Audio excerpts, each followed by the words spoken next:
System जुल्म करता है, इन दिनों थोड़ा बढ़ गया है, आप लोगों ने दिखाना कम कर दिया है, तो हमें और जोर से बावाज़े बुलंद बोलना पड़ता है, बस इसी बात। लेकिन चूंकि आपने ये चर्चा छेड़ी है, तो आप क्या दोहरा जीवन जी रहे हैं?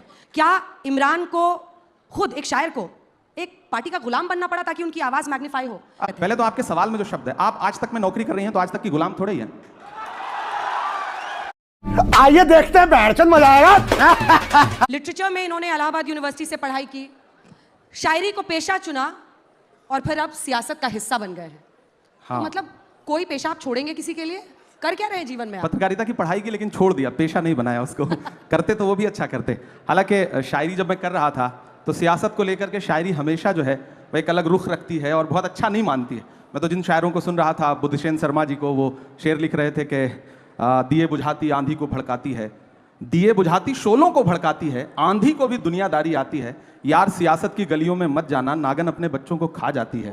तो मैं तो ये शेर सुन रहा था, लेकिन फिर लगा कि जब एक ऐसा वक्त आया कि सब कुछ सियासत ही तय कर रही हो, कलम को भी सियासत ही तय कर रही हो कि कितना लिखना है, कितना बोलना है, जब पत्रकारों के नाम एक साथ जो है वो फ्रेम करके दुनिया के सामने रखे जा रहे हो कि कवर करने वाले लोगों के नाम ये हैं, उनका भी जात, उनकी भी मजहब तय किया जा रहा हो, तो मुझे लगा कि नहीं, अब चलते हैं सियासत की दुनिया में, देखते हैं क्या कर सकते हैं। तो मुझे लगता है ठीक ही कर रहा हूं यहाँ भी। तो अब शायर कितना बचा है और कितना सियासतदान हो गए हैं इमरान प्रतापगढ़ी? पूरा पूरा मैं कोशिश कर रहा हूं कि शायर और सियासतदान कितना हो जाएं, उससे ज़्यादा ज़रूरी है कि मेरे अंदर का इंसान कितना बचा हुआ है, मैं उसको बचाने की पूरी कोशिश कर रहा हूं। और संवेदना के स्तर पर मुझे लगता है कि मैं कभी तन्हाई में बैठता हूं तो खुद से आंख मिलाता हूं, तो मुझे लगता है कि यार ठीक है, अभी उतना ख़राब नहीं हुआ हूं और कोशिश करूंगा कि कभी उतना ख़राब ना हो, ये आवाम से भी वादा करता हूँ। जब तक शायर आईना में देखने के लायक रहे तब तक वो रहता है शायर, इसलिए आपके अंदर शायर तो जिंदा है। शायर समाज का आईना होता है। 33 रैलियां आपने की है महाराष्ट्र में? हाँ, 33 महाराष्ट्र में 33 प्रेस कॉन्फ्रेंसेस की, रोड शो किए, झारखंड में 11 रैलियां की। झारखंड 11 जी। और जाके बोलते कैसे हैं, कनेक्ट कैसे करते हैं लोगों से? मतलब एक शायर वहां खड़ा होता है या पॉलिटिशियन खड़ा होता है, कनेक्ट करना जनता से, ये हुनर क्या है? मैं इसलिए जिंदा हूं कि मैं बोल रहा हूं, दुनिया किसी गूंगे की कहानी नहीं लिखती। लोग मुझे सुनने आते हैं, देखने नहीं। फिल्म स्टार्स आते हैं किसी पॉलिटिकल प्रोग्राम में, तो लोग उनको देखने आते हैं, उनके डायलॉग सुनना है उनको। मेरे साथ यह है कि जो आवाम आती है मुझे सुनने, वो लाई हुई भीड़ नहीं होती, आई हुई भीड़ होती है, तो मुझे कनेक्ट करने में कोई दिक्कत नहीं आती। मैं उससे बात करता हूं और उसके मुद्दों पर बात करता हूं, शायरी के लहजे में बात करता हूं, तो उसे अच्छा लगता है, तो मुझे कोई दिक्कत नहीं आती कनेक्ट करने में, मुझे अच्छा लगता है। लहजा क्या होता है वो? शायराना। जैसे आप इनसे कनेक्ट करके दिखाइए, ये जो ऑडियंस है, कितने युवा हैं यहाँ पर जो अभी कॉलेज में पढ़ रहे हैं, और कितने लोग हैं जो शायर बनना चाहते हैं? बहुत कम। ये हाथ बढ़ने चाहिए, इस सेशन के अंत तक ये हाथ बढ़ने चाहिए। हाँ, बहुत कम तादाद है। इनसे कनेक्ट करने के लिए मुझे लगता है मुझे कुछ शायरी सुनाना चाहिए, मैं शायरी सुनाता हूँ। इंकलाब का नारा होगा, इंकलाब का नारा होगा, इंकलाब का नारा होगा, पहला नाम हमारा होगा, इंकलाब होगा, पहला नाम हमारा होगा, धरती के आंसू निकलेंगे, धरती के आंसू निकलेंगे, धरती के आंसू निकलेंगे, और समंदर खारा होगा, और समंदर खारा होगा। और आप आग और पानी का जिक्र कर रही थी, तो इनके नाम एक शेर के दर्पण कितना प्यारा होगा, दर्पण कितना प्यारा होगा, दर्पण कितना प्यारा होगा, जिसमें अक्स तुम्हारा होगा, जिसमें अक्स तुम्हारा होगा। और इस दौर की जो सच्चाई है कि एक अकेला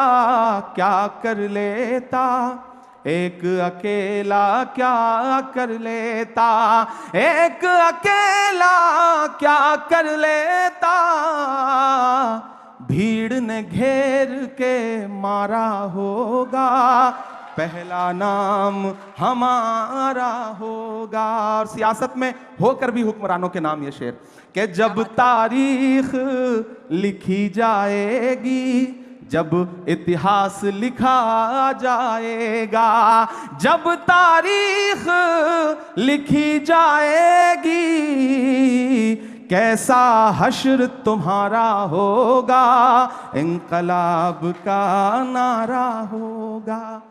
क्या बात है। शुक्रिया। अब हमें समझ में आ गया कि चाहे आप आग हैं या पानी हैं, आप पानी आग से कनेक्ट कैसे बना लेते हैं। शब्द आपकी जादूगरी की तरह हैं और आपने हमेशा इसका इस्तेमाल किया। लेकिन मैंने आपकी बहुत शायरी पढ़ी, मुझे कई बार लगा कि इमरान के अंदर इतना दर्द क्यों है। इमरान के शब्दों में, उनकी लाइनों में दर्द बहुत झलकता है, इसकी वजह क्या है?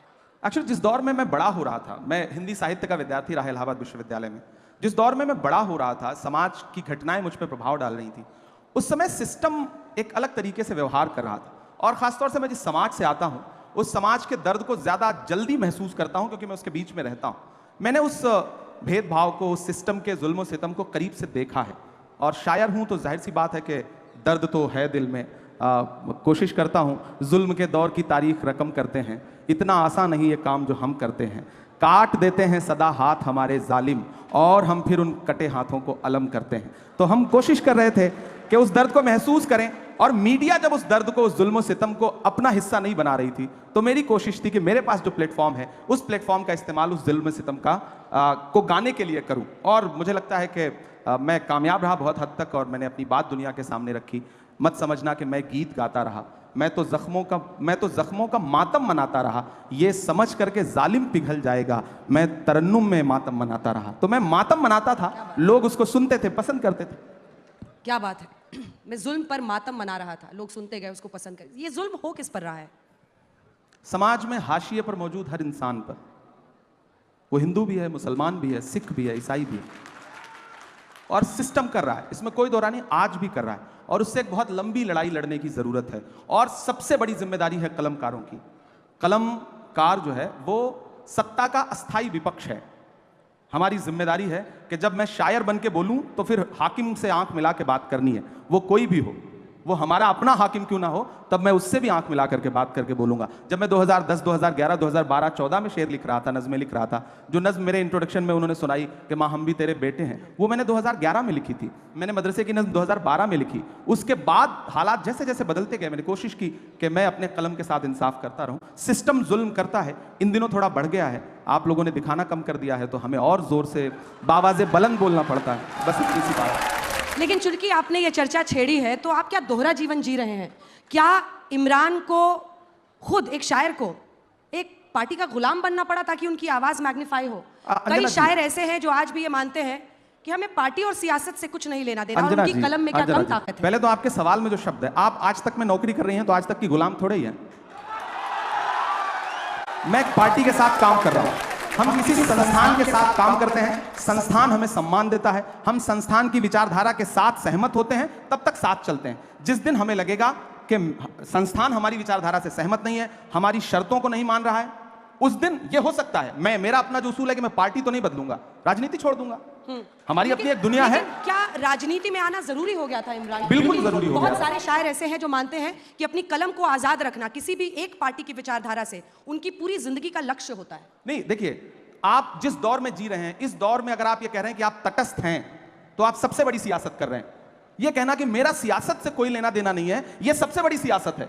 जो भी ये कह रहा है वो सबसे बड़ी सियासत कर रहा है। वो अपने आप को सबका रखना चाहता है, और मेरा अपना मानना है कि या तो इधर खड़े हो जाओ या तो उधर खड़े हो जाओ। आज का दौर ऐसा है कि आप सिर्फ जुल्म को बुरा मत कहो, जालिम को बुरा मत कहो, जो अच्छा है उसका साथ भी दो।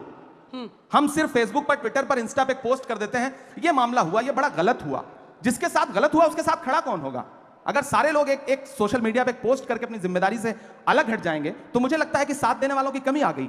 पहले होता था, बड़े बड़े प्रोटेस्ट होते थे, आंदोलन होते थे, हुकूमतें झुकती थी। अब क्या है कि हमने फेसबुक पे एक पोस्ट लिख दिया, ट्विटर पे एक ट्वीट कर दिया, हमें लगता है हमने अपनी जिम्मेदारी पूरी कर ली। नहीं, हमें सड़क पर भी उनका साथ देना है। और अगर मैं संसद में भी गया हूं, तो मैंने सबसे पहले यूनिवर्सिटी के बच्चों की फीस वृद्धि के खिलाफ संसद में जो पहली स्पीच की मैंने वो वहां पे की। मैं वहां पर हिंदू मुसलमान बन के नहीं गया, मैं वहां एक युवा बन के गया हूं, और मैं लगातार जिस पर भी जुल्म हो रहा है उसके खिलाफ बोल रहा हूं।